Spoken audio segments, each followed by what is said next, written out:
Hi, and welcome to the business of being a virtual assistant. I'm your host, Tiffany Parson, and your virtual coworker, and you are watching and listening to episode number 123. Today, I want to talk to you about being the best in the world. Being the best in the world. Now, if you watched or listened to last week's episode 122, I mentioned a book that I was starting to read called The Dip by Seth Godin. And if you haven't watched that episode, we'll link it up in the show notes, so make sure you go back and watch that. But this is called The Dip. It's the little book that teaches you when to quit and when to stick. And one of the things that stuck out to me in reading this book is about the concept of pursuing things and being persistent with things that you want to be the best at. And I'm going to stress it saying the best in the world. Because I've always wanted to be the best me, putting my best foot forward, but I never thought about it being the best in the world. Ugh. Wow. The best in the world. Are you pursuing something right now that you're kind of casual about? You're just testing out, seeing if it will work. And I know a lot of times when we're just getting started with our virtual assistant business, that may be the initial thing because we're scared, we're afraid, we're not sure. But hopefully by now you have watched enough episodes, you've heard me enough to know that you can do it. And you are needed, and there are clients on the other side waiting for you. It doesn't take the fear away or the scariness of it away, but at least it lets you know that there's a possibility. Now, the thing is, with this book, it's making me think now about being the best in the world. Like if that is my pursuit, to be the best in the world at being a technical virtual assistant, or the best in the world at having a virtual assistant firm, the best in the world in supporting my clients in their online events, the best in the world and supporting clients and helping them with their digital strategies, the best in the world. Wow, the best in the world. That is something that you'll always be pursuing. Like, just thinking about that is getting me excited because I tell you this week, let me just give you a visual because I don't have a word for it, and I'll figure out a word for my folks that are listening. It's like, oh my gosh, are you kidding me? Are you kidding me? Maybe that's my word. Are you kidding me? Really? That's pretty much how I was feeling this week. I want to, say, well, to heck with it. However, that's the emotion and not what the response should be. And what I do pretty much when I just want to throw in the towel and say, well, just forget it, because those are emotions. So I have to pray about it. If I don't go to God and pray about it, then I keep repeating the same thing over and over again to myself. And it causes me to get stressed and frustrated and just an endless cycle. And I have to remember, stop. Let me take a minute. Let me walk away. Let me talk to God. Turn it over. And then before you know it, and this is what happened this week, before you know it, I just felt a calmness, a peace come over me. Had the situation changed? No. However, I knew that it was in God's hands. Whatever will be, right? Does that change anything about me? No. Does that change anything about what I offer in my business? No. It allowed me to be able to move forward and not sit and sulk or be stuck. It allowed me to move forward. And it was within the same day. So it wasn't a long period of time, but within the same day. And Then I remembered. It was like, bing. I remembered I'm supposed to be reading this Seth Godin book about the dip and being the best. Not just the best me, but the best in the world. So I was like, let me get back on that. And it was affecting posting on social media. It was affecting coming up with content for the podcast. See how stuff gets in the way? It's a trick of the enemy. Anyway, so I realized I have something to say. We're going to talk about that book. I'm not going to give it away. I want you to read it. It's a short read. And normally I don't even highlight and write my books, but I decided to take ownership of the book. I highlighted. I wrote notes on the side so that I can go back later and read those. But the best in the world.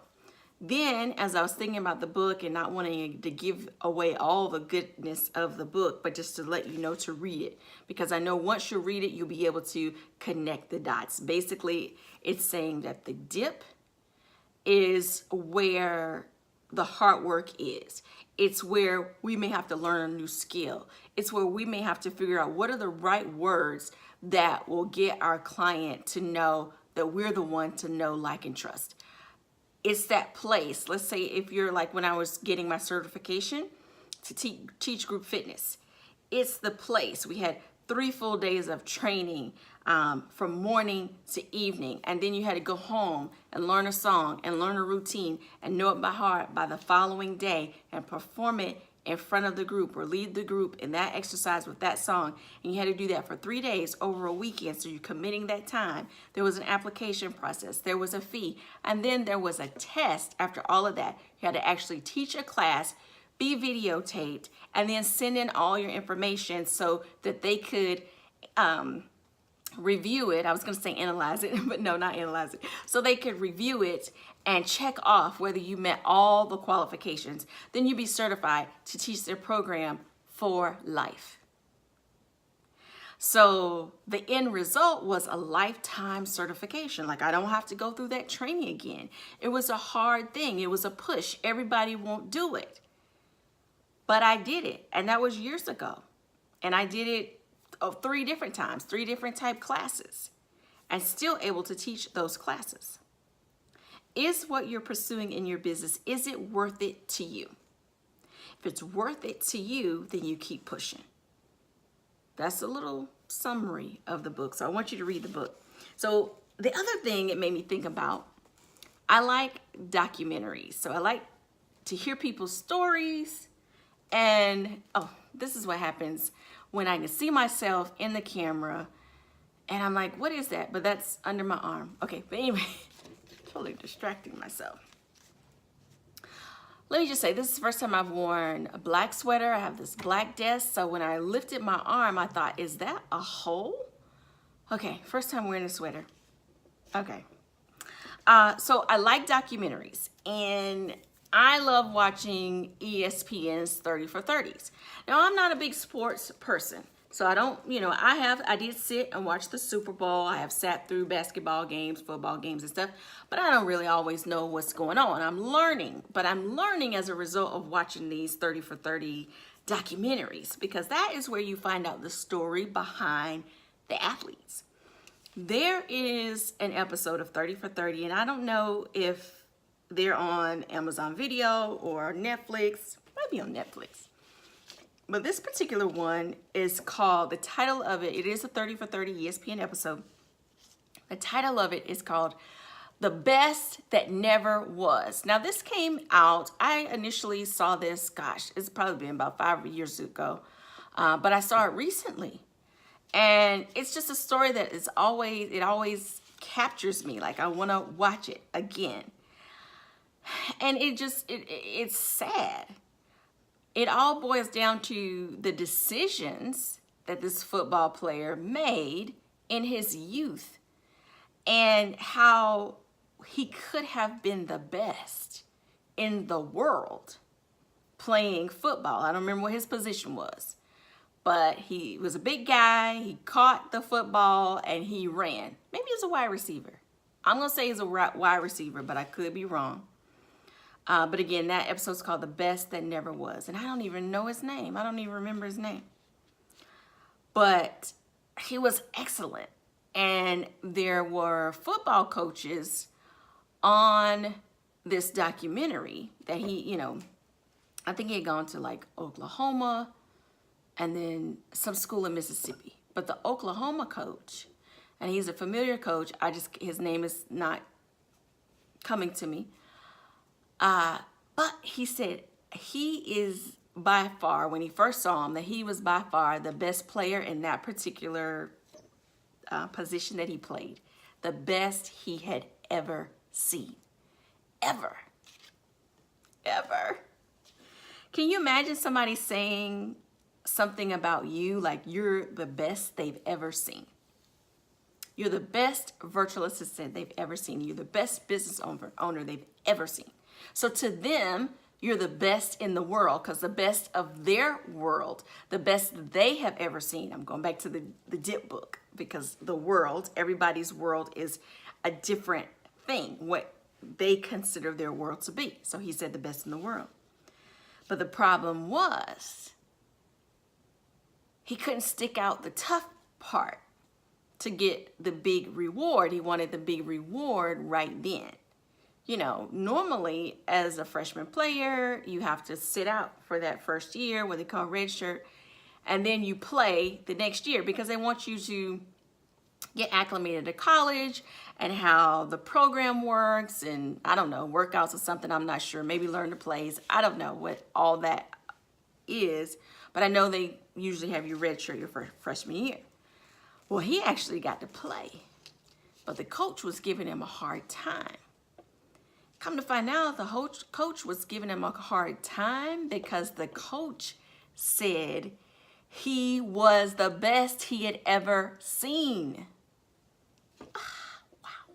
You ever have a teacher see something in you and you feel like they're riding you, they're giving you a hard time? Maybe that happened in college or high school or whatever. They were giving you a hard time, only to realize the teacher really liked you and wanted you to reach your full potential because they saw it in you. But what you were doing was sabotaging yourself or being average and just settling for average, and they were trying to push you. This is basically what happened. As a result, he left the school, he went to a different school, and it all kind of went downhill from there because he got hurt. Got, involved with people who gave him some bad advice. Needless to say, he never had an NFL career. And I think he played for, I want to say, is it the American Football League?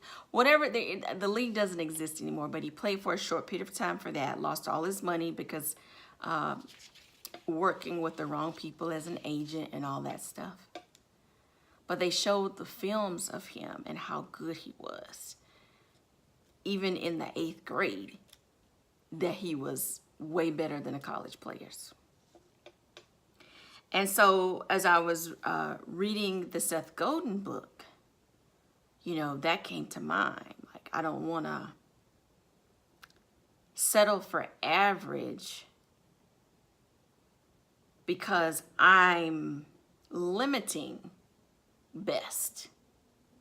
It's not even the best to us, it's the best to the market. The market determines what the best is. The people in the market, and those are different people. So, I don't know, I probably could, I am thinking and talking about it all at the same time because it was just a powerful connector of the two things. This documentary that I saw years ago and recently, and the dip. And really looking at projects and things, it just needs to be eliminated.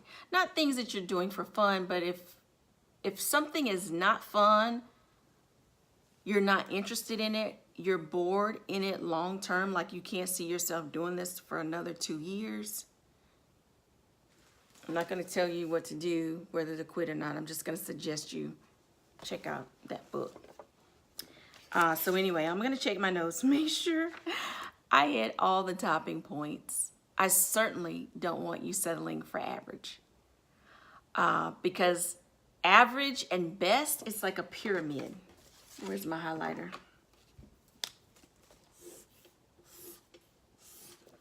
I don't draw well, or I would want to redraw this, but I want you to see.